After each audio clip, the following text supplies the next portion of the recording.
Hello again, Eugene. I want to take the next couple of minutes to introduce to you the concept of a life pod.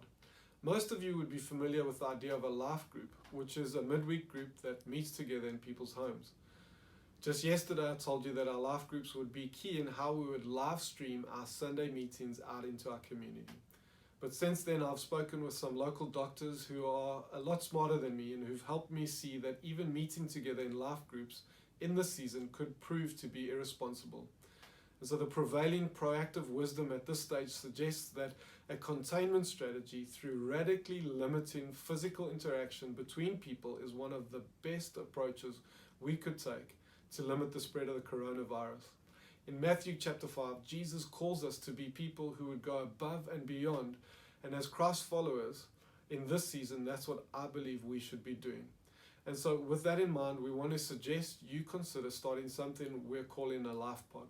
On one hand, a life pod is a radically scaled down version of a life group that we would still live stream our Sunday meetings to this coming weekend.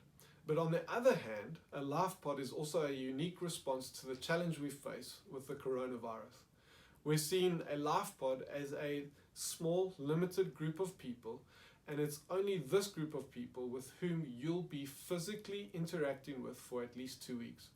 And so with this in mind, there are 3 principles to think about. The first is close the circle.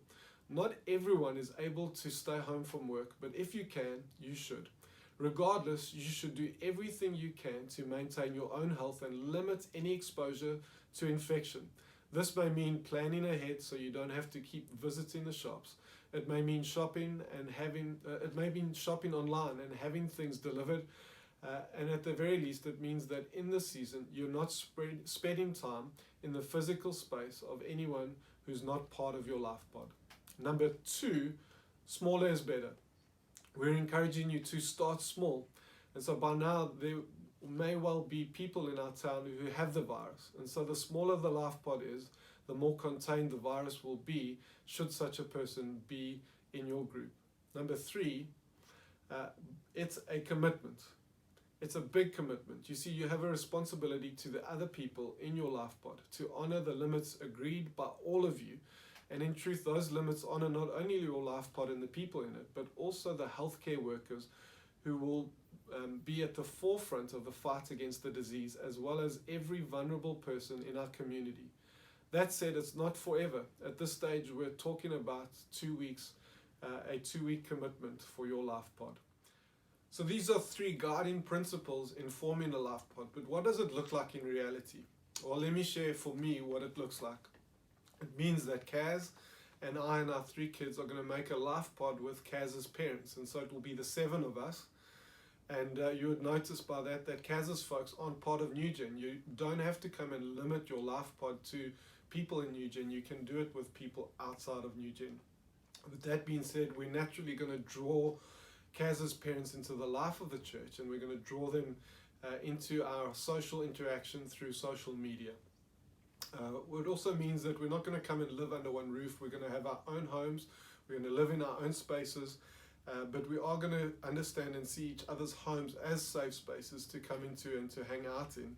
But when we do, we're going to make sure that we honor each other by not coming in, by not interacting physically with any other people, but also making sure that we're washing ourselves, washing our hands when we do come together. And when we do come together, we're going to come and we're going to hang out together. There may be a hug or a kiss or anything like that. There's nothing wrong with that because we've closed the circle.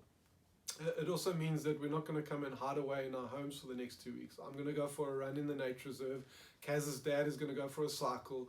We're going to go for walks in the park and the roads around us, and we're going to get out and continue to do life. But we're not going to go to the shops. We're not going to go hang out in public places. If anything, and if we need anything, we're going to do it online, and we're going to limit our physical interaction with other people. In addition, we're going to do this for 2 weeks, and what we're understanding is that at the end of 2 weeks, we would, if we've done this well and we've been disciplined in it, we're going to be coronavirus free. And we would find at that point other groups that have strictly adhered to this, and we would start joining up with them, and we could potentially start building up community and church together through these groups that have strictly adhered to this getting together again. And so that's what it looks like for us. I understand that what we're calling for here is challenging and difficult and hard, and it's challenging and difficult and hard because we're social beings and it goes against our wiring. But I want to remind you of 3 reasons we're calling for this approach in these unprecedented times. The first is we believe that this is what loving our neighbor looks like in our context right now. The second is we believe that this is not driven by fear as much as it's driven by a call to radical responsibility. And thirdly is we believe that this is what love looks like in the season we find ourselves in. And so can you please consider forming your own little life pod and coming and tuning in on Sunday. Facebook will live stream straight through to you, to your lounge. And as we do that, just think you could be listening to me preach with a cup of coffee and some Avo toast in hand. It will be wonderful for you, I'm sure. But thank you for listening. Please consider this. God bless you all.